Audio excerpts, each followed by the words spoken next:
I'm Sarah. And I'm John. If you want to improve your English, this podcast is perfect for you. So, let's get started and make learning English easy. What are the words today, John? The first word today is to have a heart of gold. Then we will continue with to the moon and back. When the going gets tough, the tough get going. A stitch in time saves 9. Barking up the wrong tree. Easy come, easy go. Every cloud has a silver lining. Catch someone red-handed. Cry over spilled milk. Cut to the chase. Don't cry wolf. And don't put the cart before the horse. Before we move on, I'd like to say today's word list consists of the words our followers wanted us to teach. Great! We're looking forward to the words from our followers. Okay, let's start with the first word. The first word is to have a heart of gold. To have a heart of gold. To have a heart of gold means to be a very kind, caring, and generous person. Exactly. It describes someone who is always thinking about others, always willing to help, and who shows a lot of compassion and empathy. Yes, and it's a very warm, positive expression. When you say someone has a heart of gold, you're really complimenting their character. That's right. It doesn't mean they're perfect. It just means they're genuinely good at heart. They do good things for others, often without expecting anything in return. You might use it for a friend who always supports you, a teacher who goes the extra mile for their students, or even a stranger who helps others just because they care. For example, imagine your neighbour helps everyone in the building. She waters plants when people are away. She checks on elderly residents. And she's always ready to lend a hand. You could say, she really has a heart of gold. Or if a classmate shares their lunch with someone who forgot theirs and always cheers up others when they're sad, you might say, that kid has a heart of gold. Exactly.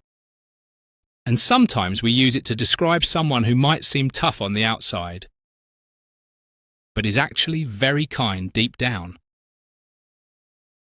Let's make it clearer with a simple conversation. Did you hear about Mr. Thomas? He paid for a student's school trip because their family couldn't afford it. Wow, he really has a heart of gold. Yeah, and he never talks about the nice things he does. He just does them quietly. People like him really make the world a better place. Totally.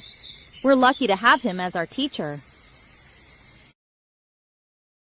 See, Leo used has a heart of gold to describe Mr. Thomas, who showed kindness and generosity without expecting praise. It's a great expression to use when someone shows a lot of warmth and selflessness. Here's another example.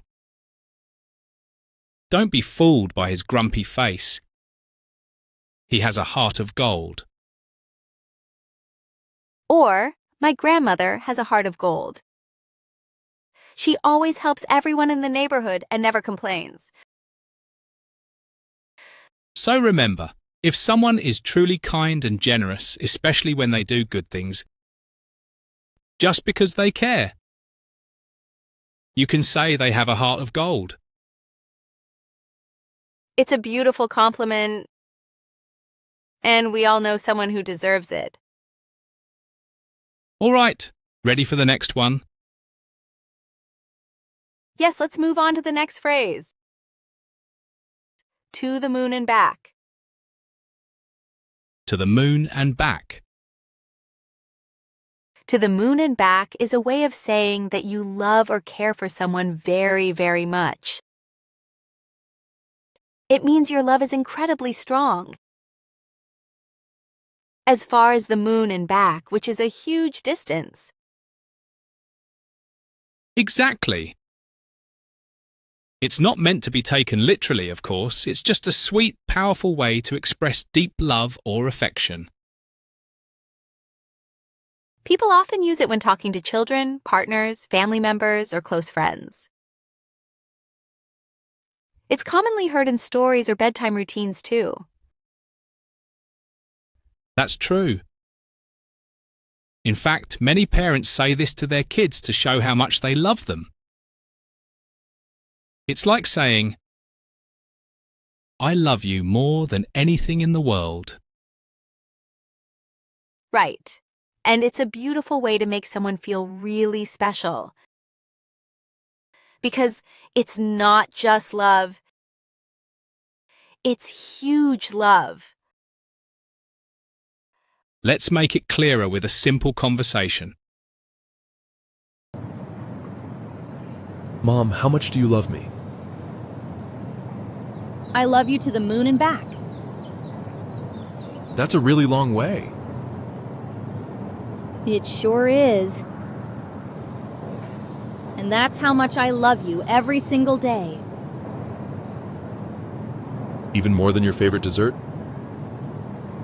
Yes, even more than chocolate cake. I love you that much too. That makes my heart so happy. See? The mom used to the moon and back to show her deep love for her child. It's sweet and emotional. It can also be used in romantic relationships.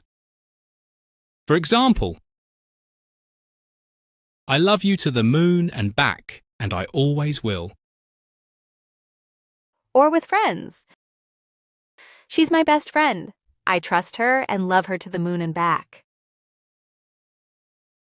So remember, when you want to express just how much you love or care for someone, you can say you love them to the moon and back. It's one of the most heartwarming idioms, and it's perfect for emotional, meaningful moments. All right, ready for the next one? Yes, let's move on to the next phrase. When the going gets tough, the tough get going. When the going gets tough, the tough get going. When the going gets tough, the tough get going means that when things become difficult, strong or determined, people don't give up. They rise to the challenge and keep pushing forward. Exactly. It's a motivational saying. It reminds us that challenges are a part of life. And brave, hard-working people don't run away.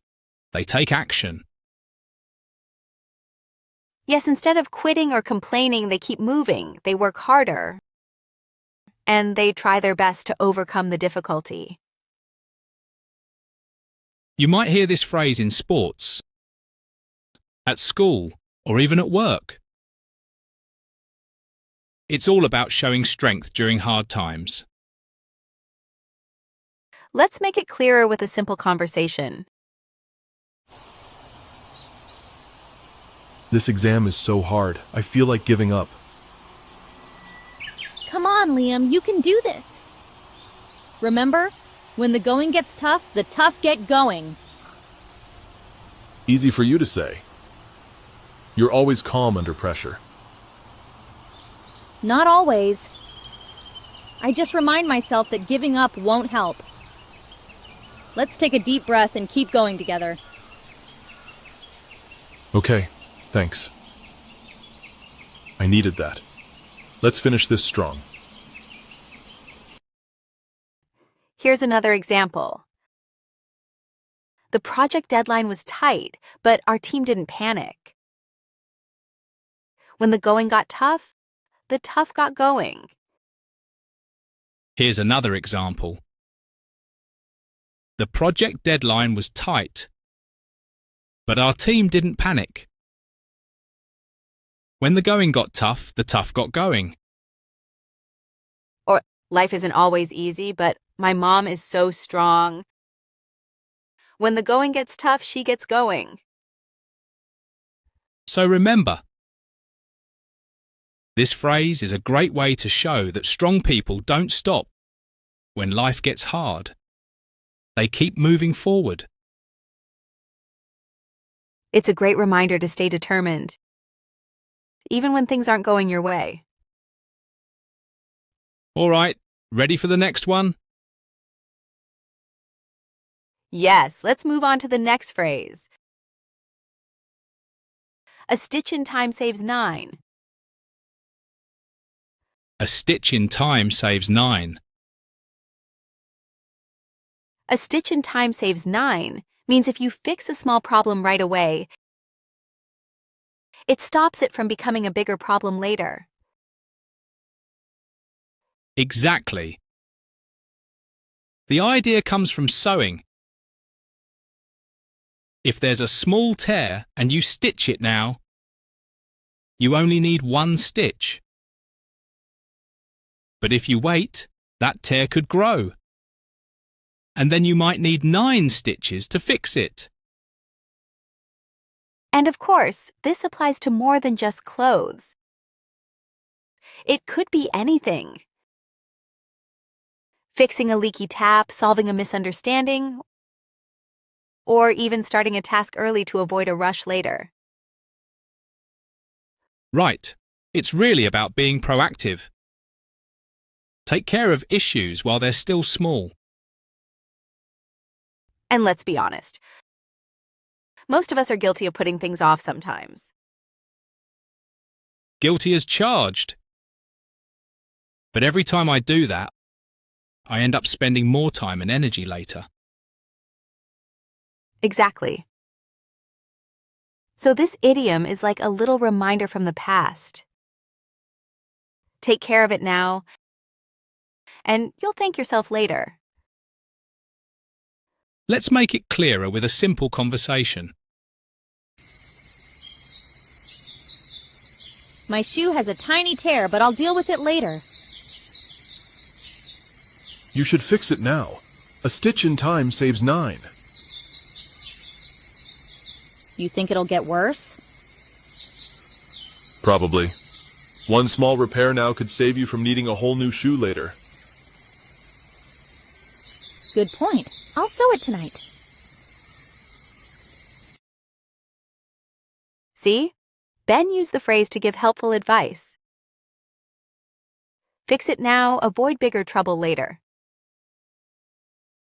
Here's another example. My laptop was acting strange, so I updated the software right away. A stitch in time saves 9.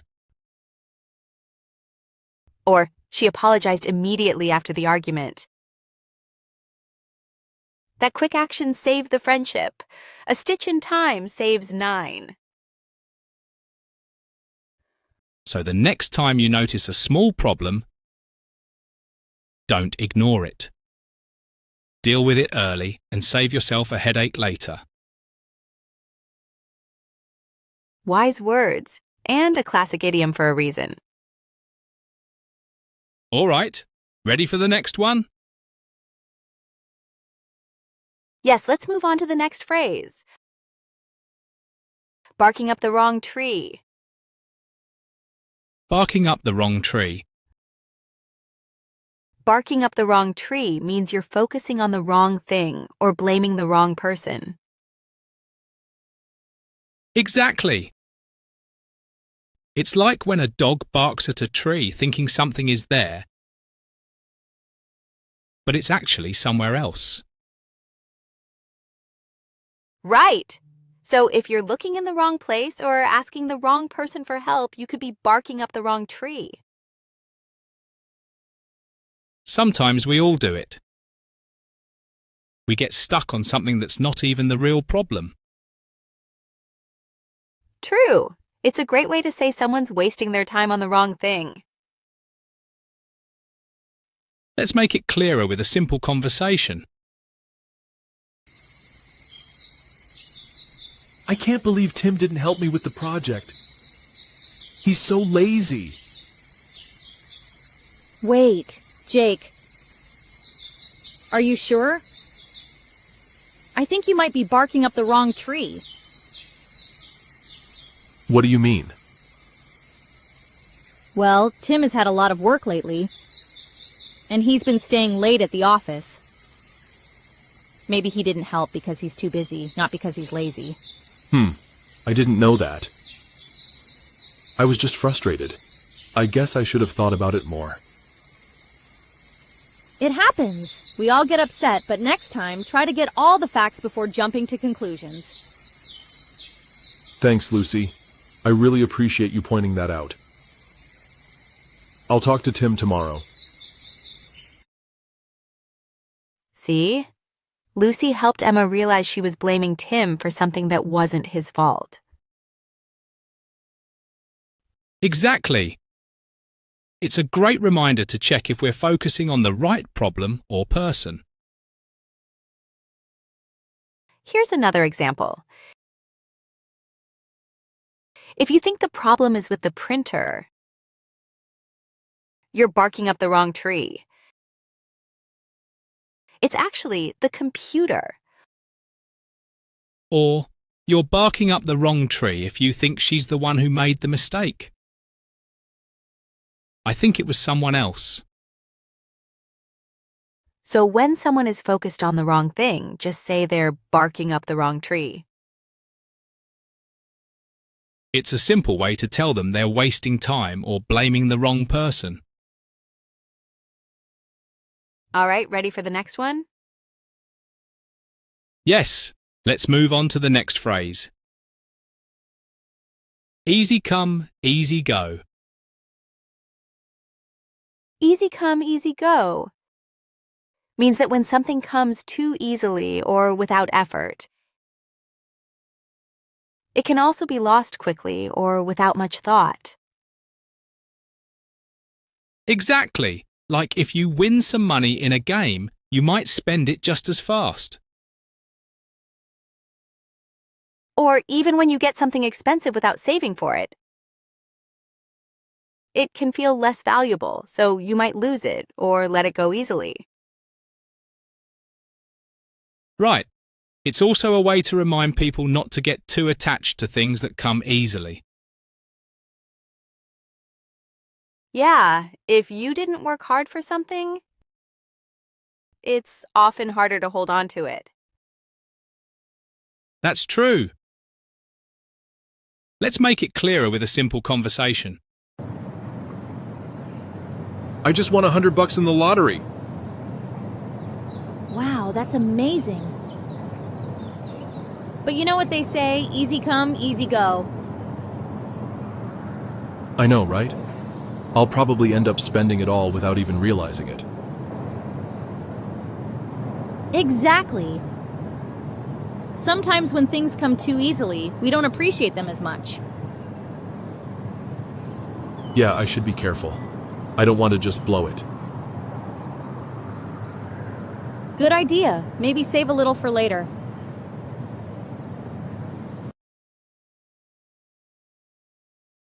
See? Tom reminded Jake with easy come, easy go to be careful with that money. It's a good reminder to value what you have and be smart with it, even if it came easily. Exactly. Here's another example. He bought a new car on impulse, but then it broke down right away. Easy come, easy go. Or, she spent all her bonus on shopping and now it's gone. Easy come, easy go. See? It's all about how things that come too easily can be gone just as fast. And it's important to appreciate them while they last. Definitely.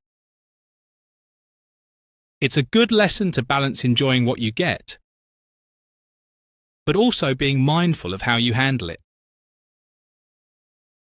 Exactly. All right, John, ready to move on? Yes, let's go to the next one. Every cloud has a silver lining. Every cloud has a silver lining means that even in bad situations, something good can come out of it.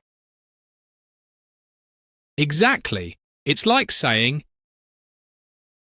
even if things aren't going well now, there's always hope for something better in the future. Right.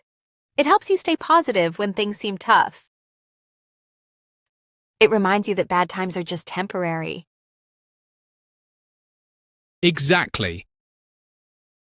And it's about having the right perspective. For example, if someone loses their job, they might feel bad at first, but it could lead to new opportunities. Yes. Or maybe you meet new people, or you get to try something you've always wanted to do. Sometimes bad situations can open doors for something good. That's a great way to look at it. Let's make it clearer with a simple conversation.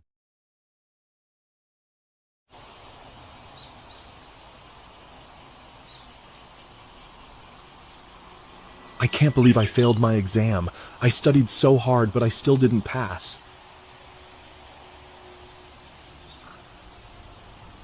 I know it's tough, but every cloud has a silver lining. You'll have another chance and you'll be even more prepared next time. I guess you're right.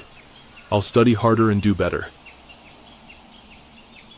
Maybe this will be a good chance to improve. Exactly. The silver lining is that you now have more time to prepare and come back stronger.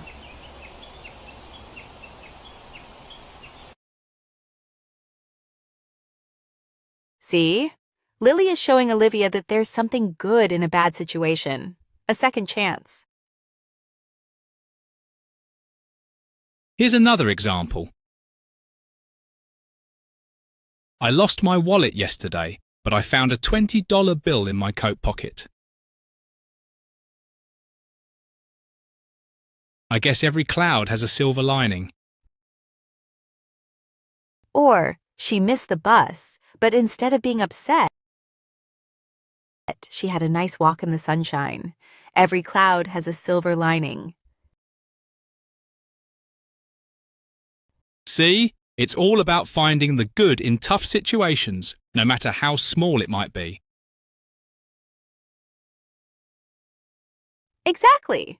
Even small things can make you feel better when things aren't going as planned. And even if the good thing isn't obvious right away, you can always look for it later. That's true. It's a reminder to keep going and keep looking for the positive side of things. Exactly.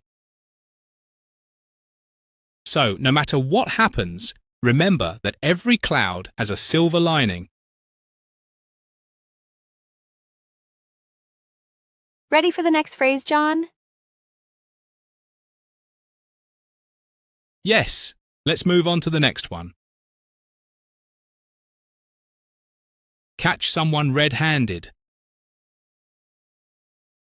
Catch someone red-handed means to catch someone in the act of doing something wrong or illegal.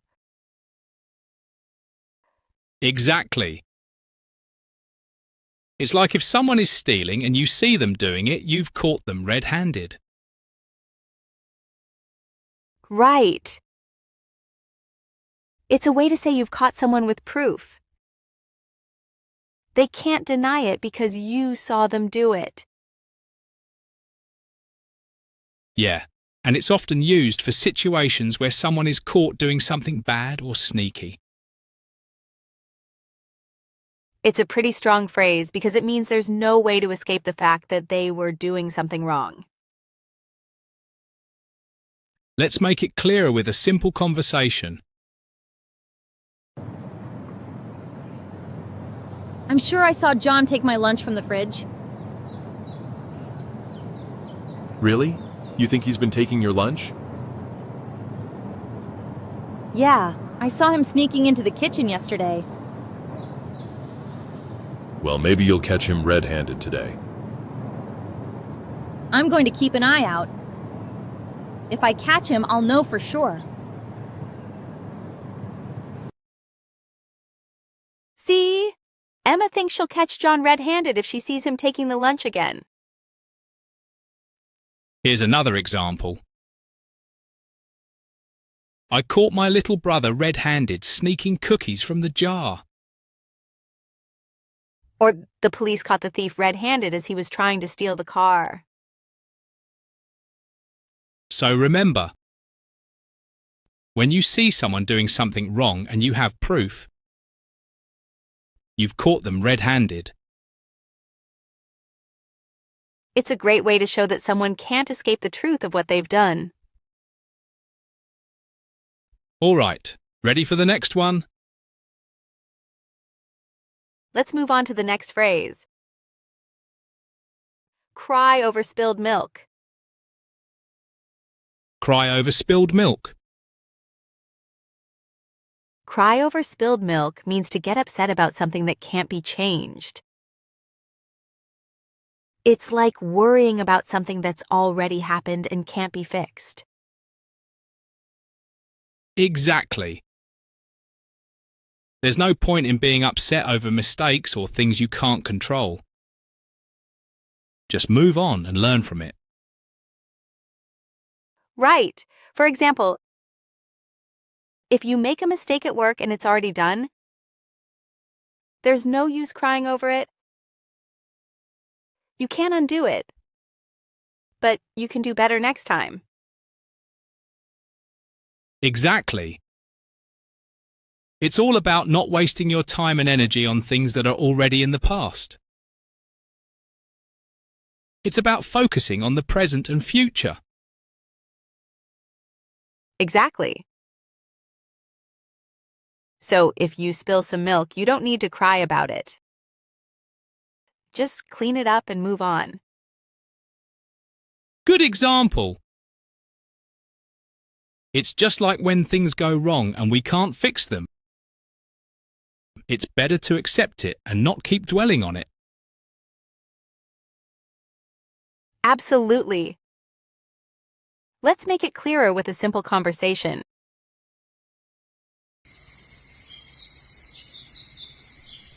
I can't believe I missed the deadline for the report. I know it's frustrating, but don't cry over spilled milk. You'll have other chances, so focus on doing better next time. I guess you're right.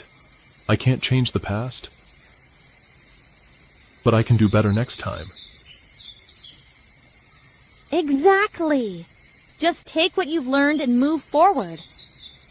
There's no point in getting stuck on it.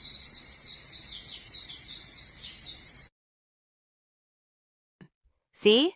Sophia is reminding Max not to get upset because it's already over. She's helping him focus on the future instead. Here's another example. I spilled coffee all over my shirt. But it's no use crying over spilled milk. I'll just change and move on. Or, I missed the concert because of traffic. But I'm not going to cry over spilled milk. I'll catch the next one. It's all about letting go and not wasting time on things you can't change. Exactly. And it helps you stay calm and focus on what you can control. So, remember, Don't cry over spilled milk. Learn from it and move on. Yes, all right. Ready for the next one? Yes, let's move on to the next phrase. Cut to the chase. Cut to the chase means to get straight to the most important part, skipping all the unnecessary details. Exactly. It's like when someone is telling you a story and you just want them to tell you what really matters. Right. Sometimes you don't need all the small talk. You just want to know what happened and that's it. Exactly. It's all about being efficient with time. If you're running late, you don't want a long explanation. You just want the key facts. Absolutely. It's also used when someone is taking too long to make a point. I can definitely relate. Sometimes in meetings, people talk in circles and take forever to get to the point. It's like, just cut to the chase. Exactly. You've got a limited amount of time, so you want to get to the heart of the matter. Let's make it clearer with a simple conversation.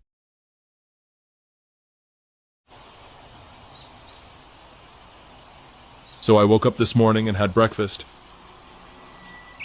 Then I checked my emails, and after that I took a shower and... Jake, cut to the chase. What happened at the meeting? Oh right, we got the deal. We closed it. Finally! See? Tom didn't have time for all of Jake's morning routine details. He just wanted to know the important part. Here's another example. You've been talking for an hour, but just cut to the chase. What's the decision? Or, we don't have all day. Can you just cut to the chase and tell me what happened? It's a great way to save time, especially when everyone's busy. Exactly. If you want to keep things short and sweet, just say, cut to the chase. All right, ready for the next one? Yes, let's move on to the next phrase. Don't cry wolf. Don't cry wolf. Don't cry wolf means don't make a big deal about something that's not a real problem. Don't cry wolf means don't make a big deal about something that's not a real problem. Exactly. It's like telling everyone you're in trouble all the time, even when you're not. Then when you really need help, people might ignore you. Yeah, people get tired of hearing false alarms. If you always say there's a problem, they'll think you're just overreacting. Let's see how it works in a conversation.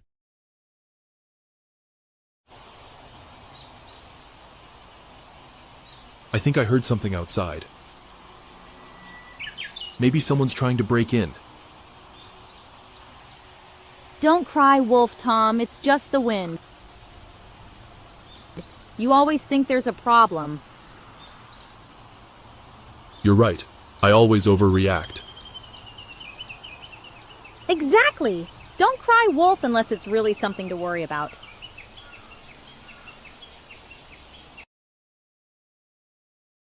See? Lily is telling Tom not to get upset over something that's probably not a big deal.